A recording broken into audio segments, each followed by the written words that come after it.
નમસ્કાર વિદ્યાર્થી મિત્રો, ધોરણ 9 ગુજરાતી વિષયમાં આજે આપણે ભણીશું 12મો પાઠ સખી માર્કંડી. સાહિત્ય પ્રકાર છે પ્રવાસ નિબંધ. લેખક છે કાકા સાહેબ કાલેલકર. કાકા સાહેબ કાલેલકરનું પૂરું નામ છે દત્તાત્રેય બાળકૃષ્ણ કાલેલકર. તમને પરીક્ષામાં પૂછાઈ શકે છે કાકા સાહેબ કાલેલકરનું પૂરું નામ શું છે? તો દત્તાત્રેય બાળકૃષ્ણ કાલેલકર.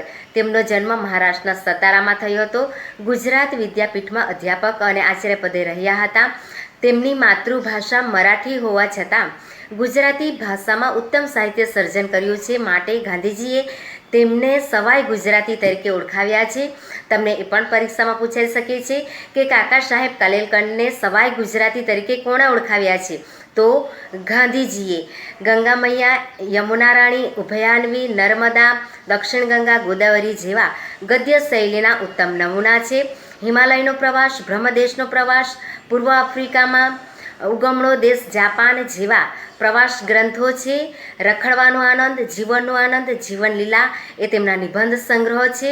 સ્મરણ યાત્રા, ઓતરાતી દિવાલોમાં અનુક્રમે શૈશવ તેમજ જેલ જીવનના પ્રસંગોનું સુંદર વર્ણન છે. કાલેલકર ગ્રંથાવલીમાં તેમનું સમગ્ર સાહિત્ય ગ્રંથસ્થ થયેલું છે. તેમને સાહિત્ય અકાદમી એવોર્ડ, દિલ્હી એવોર્ડ તેમજ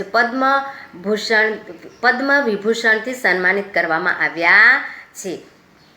ભારતની નદીઓ વિશેનું તેમનું પુસ્તક લોકમાતામાંથી આ સખી માર્કંડી એ પ્રવાસ નિબંધ અહીં લેવામાં આવ્યો છે.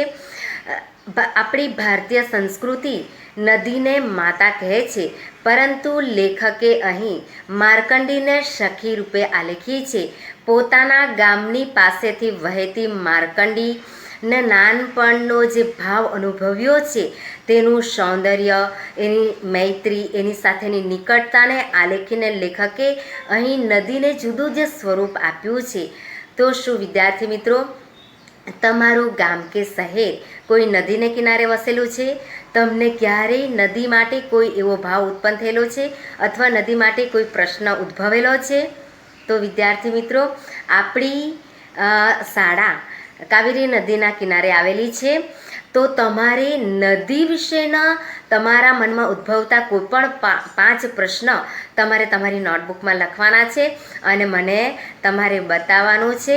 તો વિદ્યાર્થી મિત્રો, દુનિયાની કોઈ પણ સંસ્કૃતિ નદી કિનારે વસેલી છે અને તેનો વિકાસ થયેલો છે. તેમજ માનવજાતના વિકાસમાં પણ નદીનું ખૂબ મહત્ત્વ છે.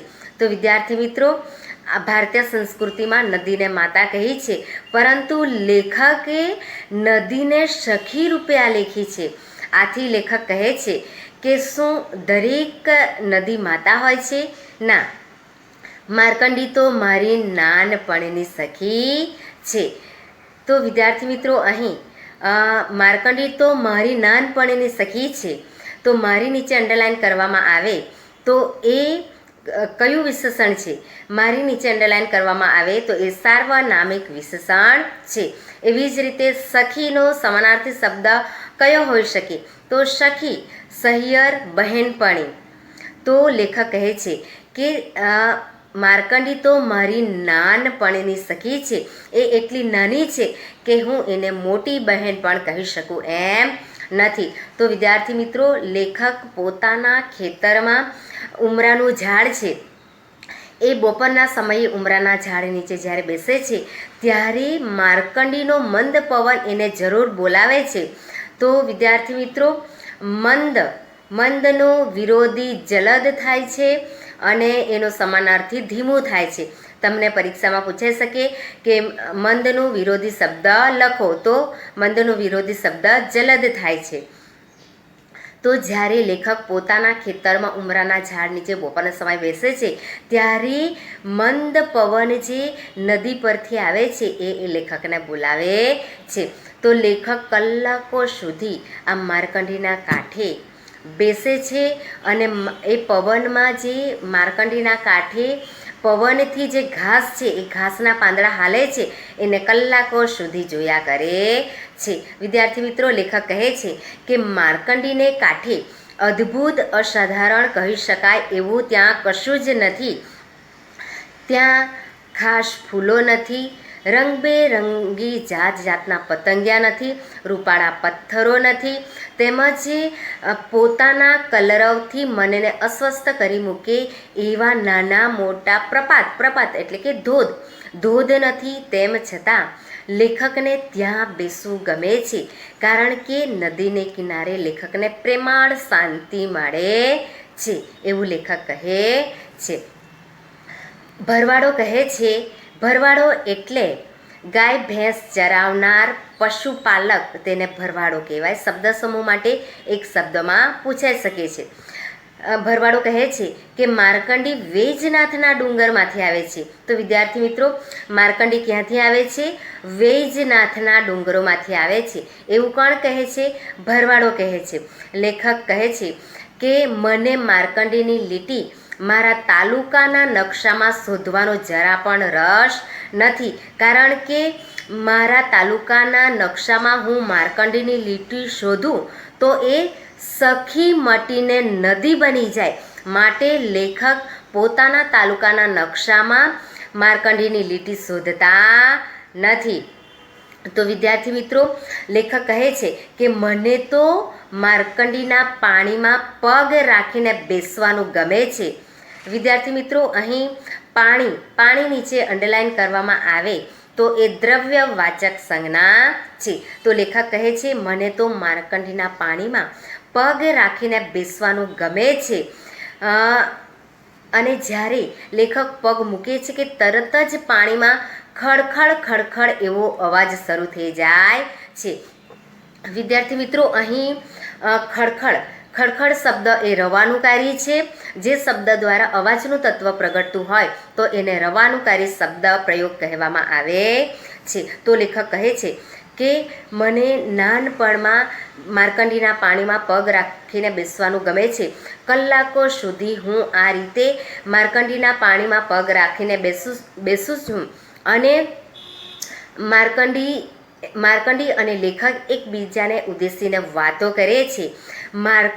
લેખક શું બોલે છે એનો અર્થ કરવા માર્કંડી થોપતી નથી, તેમજ માર્કંડી શું બોલે છે એ સમજવાની દરકાર લેખક કરતા નથી.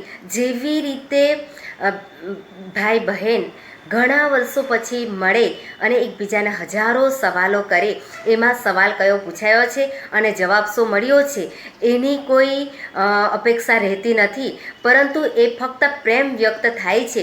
એવી જ રીતે લેખક શું બોલે છે એ માર્કંડી એનો અર્થ કરવા થોપતી નથી, તેમજ માર્કંડી શું બોલે છે એ સમજવાની લેખક કોઈ દરકાર કરતા નથી, પરંતુ બંને એકબીજાને ઉદ્દેશીને વાતો કરે છે. અને આવી રીતે ફક્ત એ લોકો એકબીજાનો સહવાસ એમ ગમે છે. નદી અને લેખક એકબીજાનો સહવાસ ગમે છે અને એમાં બંનેને આનંદ મળે છે, એવું લેખક કહે છે. તો ત્યાર પછી લેખક કહે છે કે માર્કંડીને કાંઠે હું ગાતો ફરું અને માર્કંડી એ સાંભળતી જાય. 16 વર્ષ પૂરા થતાં જેને લેવા માટે યમરાજ આવે છે, પરંતુ શિવ ભક્તિને જોરે એ યમરાજને પણ પાછા ઠેલે છે. એ આખ્યાન ગાતા મને આનંદ થયેલો, એવું લેખક કહે છે. તો વિદ્યાર્થી મિત્રો, લેખક માર્કંડીને કાંઠે આ માર્કંડેયનું જે આખ્યાન છે એ ગાતા ફરે છે અને માર્કંડી એ સાંભળે છે કે 16 વર્ષ પૂરા થતાં માર્કંડેયને લેવા માટે યમરાજ આવે છે અને ત્યારે શિવ ભક્તિને જોરે એ યમરાજને પણ પાછા કેવી રીતે મોકલી દે છે તેનું આખ્યાન લેખક અહીં માર્કંડીને કાંઠે ગાતા ફરે છે. તો એ જે વાર્તા છે તે આપણે જોઈએ. મૃકુંડુ એ માર્કંડેયના પિતા છે અને ધાતા ઋષિના પુત્ર છે.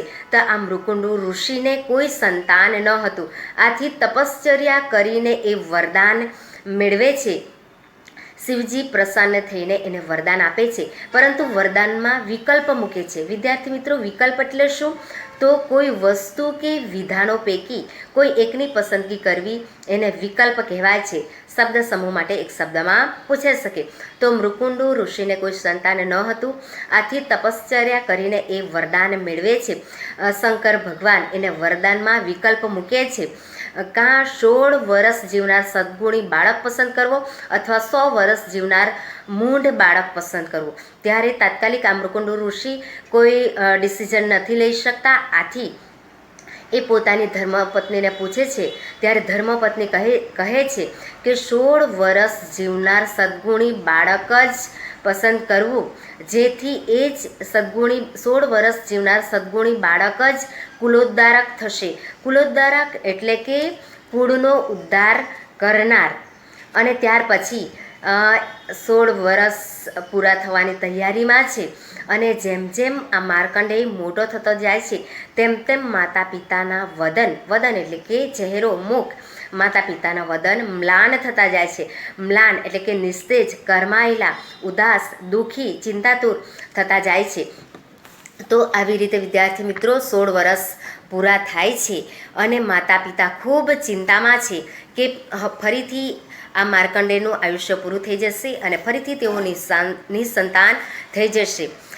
પરંતુ 16 વર્ષનો આ માર્કંડેય એક દિવસે પૂજામાં બેઠેલો છે. ત્યારે તેને લેવા માટે યમરાજ પાડા પર બેસીને આવે છે. વિદ્યાર્થી મિત્રો, અહીં 16 નીચે અંડરલાઈન કરવામાં આવે તો એ કયું વિશેષણ છે? 16. તો એ સંખ્યાવાચક વિશેષણ છે. તો વિદ્યાર્થી મિત્રો, જ્યારે આ 16 વર્ષનો માર્કંડેય પૂજામાં બેઠેલો છે ત્યારે એને લેવા માટે યમરાજ શેના પર બેસીને આવે છે? યમરાજ પાડા પર બેસીને માર્કંડેયને લેવા માટે આવે છે. તો યમરાજ એટલે શું? મૃત્યુનો દેવ યમરાજ, નરકનો અધિષ્ઠાતા દેવ યમરાજ કહેવાય છે. તો માર્કંડેયને લેવા માટે એ પાડા પર બેસીને આવે છે. પરંતુ માર્કંડેય શિવલિંગને ભેટીને બેઠેલો છે, માટે આ યમરાજ માર્કંડેયને અડવાનું સાહસ નથી કરતા. આથી એ એના પર પાસ ફેંકે છે, એટલે કે દોરડું ફેંકે છે, દોરડું નાખે છે, ફાંસો નાખે છે. અને આ માર્કંડેય તો શિવલિંગને ભેટીને બેઠેલો છે, માટે તરત જ શિવલિંગમાંથી ત્રિશૂળધારી શંકર ભગવાન શિવજી પ્રગટ થાય છે અને આવી દૃષ્ટતા કરવા માટે યમરાજને ઠપકો આપે છે. અને માર્કંડેયને સાક્ષાત મૃત્યુંજય મહાદેવના દર્શન થવાથી એનું આયુષ્ય વધી જાય છે, એની જીવાદોરી વધી જાય છે, એની આયુધારા વધી જાય છે, એને જીવનદાન મળે છે. તો વિદ્યાર્થી મિત્રો, જ્યારે કોઈ ભક્ત સાચા હૃદયથી ભગવાનની ભક્તિ કરે છે ત્યારે ભગવાન હંમેશા ભક્તને શરણે આવીને ઊભા રહે છે. માર્કંડેય પણ શિવની ભક્તિ કરે છે, માટે એ યમરાજને પણ પાછા મોકલી શકે છે, પાછા મોકલી દે છે અને પોતાનું આયુષ્યને વધારી શકે છે. તો વિદ્યાર્થી મિત્રો, એ છે સાચા ભક્તની ભક્તિ. એવી જ રીતે વિદ્યાર્થી મિત્રો, ત્યાર પછી આ લેખક કોલેજમાં અભ્યાસ કરે છે. કોલેજની પરીક્ષાઓ પૂરી થાય છે ત્યાર પછી જ્યારે એ પોતાના વતનમાં આવે છે ત્યારે એ ખેતરમાં જાય છે અને તે સમયે ખેતરમાં લણણીના દિવસો છે, માટે ખેતરમાં લણણીના દિવસોમાં 2 દિવસ લેખકે ખેતરમાં ગાળવાના છે, ખેતરમાં રહેવાનું છે. ત્યારે આ માર્કંડેય લેખકને ખાવા માટે શક્કરિયા આપે છે, પીવા માટે અમૃત જેવું મીઠું પાણી આપે છે. તેમજ લેખક રાત્રે આ માર્કંડેય ઠંડીમાં ધ્રુજે છે કે કેમ તે જોવા માટે જાય છે. ત્યારે એને પોતાના જળમાં, જળ નીચે અંડરલાઈન કરવામાં આવે તો દ્રવ્યવાચક સંજ્ઞા છે, પોતાના જળમાં, પોતાના અરીસામાં એ મૃગ નક્ષત્ર બતાવે છે. વિદ્યાર્થી મિત્રો, ત્યાર પછી આજે જ્યારે વિદ્યાર્થી મિત્રો, અહીં ત્યારે જે શબ્દ આવે છે એ દ્વિરુક્ત શબ્દ છે. જે શબ્દનું 2 વાર ઉચ્ચારાયેલું હોય તો તેને દ્વિરુક્ત કહેવાય છે. તો જ્યારે એ દ્વિરુક્ત શબ્દ પ્રયોગ છે. તો વિદ્યાર્થી મિત્રો, આજે જ્યારે લેખક મોટા થઈ ગયા છે અને જ્યારે લેખક પોતાના વતનમાં ગામડે જાય છે ત્યારે એ માર્કંડેયને મળવા માટે અચૂક જાય છે. પરંતુ પહેલાંની પેઠે એ લેખક સાથે ગેલ કરતી નથી, થોડું સ્મિત કરીને મૌન ધારણ કરી લે છે અને એના સુકુમાર વદન પર પહેલાંની પેઠે લાવણ્ય લેખક જોઈ શકતા નથી, પરંતુ સ્નેહ એટલે કે પ્રેમની લાગણીની ગંભીરતા વધી છે. તો વિદ્યાર્થી મિત્રો, અહીં મૌન ધારણ કરવું, મૌન નીચે અંડરલાઈન કરવામાં આવે તો એ ભાવવાચક સંજ્ઞા છે. સુકુમાર નીચે અંડરલાઈન કરવામાં આવે તો એ ગુણવાચક વિશેષણ છે. વદન એટલે ચહેરો, મુખ અને લાવણ્ય એટલે સૌંદર્ય. તો વિદ્યાર્થી મિત્રો, અહીં તમારે એકવાર આ 12મો પાઠ વાંચી લેવાનો છે અને ત્યાર પછી તમારે લોકોએ સ્વાધ્યાયના પ્રશ્ન તમારી ગુજરાતીની નોટબુકમાં લખવાના છે. Thank you very much.